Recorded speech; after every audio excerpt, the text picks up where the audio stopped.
করে মুসা আলাইহিস সালামকে বলে, ও জামানার নবী আমাদের, আপনি তো আল্লাহর কাছে যান, আল্লাহর সাথে দেখা করেন, আল্লাহর সাথে কথাবার্তা বলেন, আমাকে এত টাকা পয়সা, এত গাড়ি গাড়ি আমার এত কিছু লাগে না। আল্লাহর কাছে আপনি জিজ্ঞেস করবেন আমার টাকা পয়সা কেমনে ঘুমাইব, প্রথম জনের আর্থিক কেমনে ঘুমাইব, টাকা পয়সা এত অর্থ সম্পদ কেমনে ঘুমাইব। আমার রওনা দিছে যাওয়ার পরে দেখে একটা কিন্তু সুন্দর লোক, যার ঘর নাই, বাড়ি নাই, খাওয়ার টাকা নাই, কোনো কিছু নাই। মুসা আলাইহিস সালামকে দেখে বলতেছে, ও আমাদের নবী, আপনি আল্লাহর কাছে জিজ্ঞাসা করবেন আমার ঘর নাই, বাড়ি নাই, টাকা নাই, পয়সা নাই, খাওয়ার টাকাও নাই, কোথায় থাকবো নিজেও জানি না। ও নবী, আপনি আল্লাহর কাছে বলবেন কি করলে আমার টাকা পয়সা, গাড়ি বাড়ি সব কিছু বাড়বে। দ্বিতীয় জনের আর্থিক কেমনে বাড়াইবে, প্রথম জনের আর্থিক কেমনে কমাইবে, দ্বিতীয় জনের আর্থিক কেমনে বাড়াইবে। একটু আগে পেশাগানোর করে দেখে একটা মানুষের হাত নাই, পা নাই, কোনো কিছুই তার নাই, শুধু একটা বন্ধ করে আছে, কোনো জায়গায় চলতেও পারে না, কোথাও ফিরতেও পারে না, কিছু খাইতেও পারে না।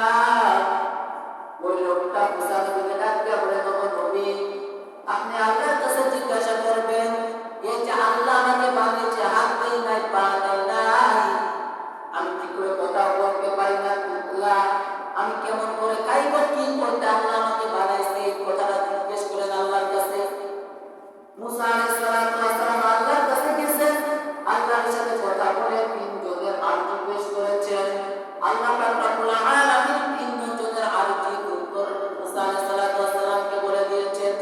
মুসা আলাইহিস সালাম ফেরত আসছেন, আসার পরে ওই প্রথম যার নিয়ামত বলে, যার টাকা পয়সা বলে, সে জিজ্ঞেস করছে, নবী আপনি জিজ্ঞেস করছেন কেমনে ঘুমাইব, বলে জিজ্ঞেস করছি, বলে আল্লাহ কি বলেছেন, বলে তুমি তো আল্লাহ বেশি বেশি শুকরিয়া আদায় করো, বেশি বেশি সুবহানাল্লাহ, বেশি বেশি আলহামদুলিল্লাহ, বেশি বেশি আল্লাহু আকবার, বেশি বেশি লা ইলাহা ইল্লাল্লাহ বলো, বেশি বেশি নামাজ আদায় করো, আল্লাহর কাছে সব সময় শুকরিয়া আদায় করো। এইজন্য তোমার নিয়ামত শুধু পাইতে থাকে, তুমি যদি আল্লাহর নিয়ামতের শুকরিয়া আদায় বাদ দাও, তাহলে আল্লাহ পাক রব্বুল আলামিন তোমার সব নিয়ামত ছিনিয়ে নিয়ে যাবে। বলার সাথে সাথে ওই লোকটা বলতেছেন, আল্লাহ আমার ধন্যবাদটা বাড়ায় দিন, মানুষকে দান করবো, মানুষকে সদকা করবো, মানুষের পাশে দাঁড়াবো, আল্লাহর শুকরিয়া আদায় করার কারণে আল্লাহ আমাকে ভালোবেসে যদি আমার নিয়ামত দেয়, আমার কোনো আফসোস নাই। প্রথম জনের আরজি শেষ, দ্বিতীয় জন আবার জিজ্ঞেস করছে, ও নবী আপনি আল্লাহর কাছে জিজ্ঞেস করছেন নাকি আল্লাহ আমার নিয়ামত দেয় না কেন, বলে তুমি তো আল্লাহর পদ্ধতি বেশি যাও না, আল্লাহর নিয়ামতের শুকরিয়া আদায় করো না, আল্লাহকে তুমি আল্লাহ বলে ডাকি দাও না, আল্লাহর কোনো হুকুম আহকাম বিধিবিধান মেনে নাও না, আল্লাহর বিধিবিধান মতো তুমি চলো না। এজন্য আল্লাহ পাক রব্বুল আলামিন তোমার ঘর বাড়ি যা ছিল, যা আল্লাহ পাক দিত, তা তোমার থেকে ছিনিয়ে নিয়ে গেছে। যদি তুমি বেশি বেশি নিয়ামতের শুকরিয়া আদায় করো, তাহলে আল্লাহ তোমার নিয়ামত বাড়ায় দিবেন, আল্লাহ পাক ওয়াদা করেছে, সুবহানাল্লাহ।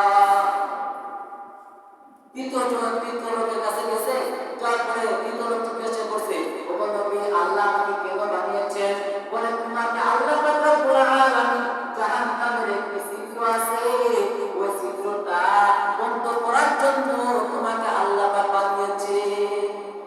বলার সাথে সাথে ওই উনি জাহান্নামের কথা শুনেও আল্লাহ পাক জাহান্নামের ফুটা বন্ধ করবেন, ছিদ্র বন্ধ করবেন, কথা শোনার পরেও ওই বান্দাটা বলে উঠেছেন আলহামদুলিল্লাহ, আলহামদুলিল্লাহ।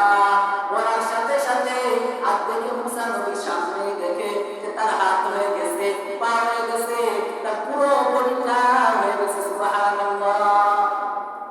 মুসা নবী আল্লাহর কাছে জিজ্ঞাসা করতেছেন, আল্লাহ তুমি কি রকম বুঝলাম না, তুমি জাহান্নামের ফুটা বন্ধ করবা, তার হাত পা দিয়ে দিলা কারণ, বলে ও মুসা তার হাত না থাকা অবস্থায়, পা না থাকা অবস্থায় ওই বান্দা তবুও এই চিহ্ন চিহ্ন অবস্থায় আমার ইবাদত নাই, আমার আমি আল্লাহ পাক রব্বুল আলামিন তোমাকে জানায়া দিয়েছি ওই বান্দাটা জাহান্নামী, তবু ওই বান্দাটা আমার শুকরিয়া আদায় করেছেন, এজন্য আমি আল্লাহ পাক তার পুরো বডিটা দিয়েছি যাতে আমার ওই বান্দা আমার বেশি বেশি ইবাদত করতে পারে, সুবহানাল্লাহ।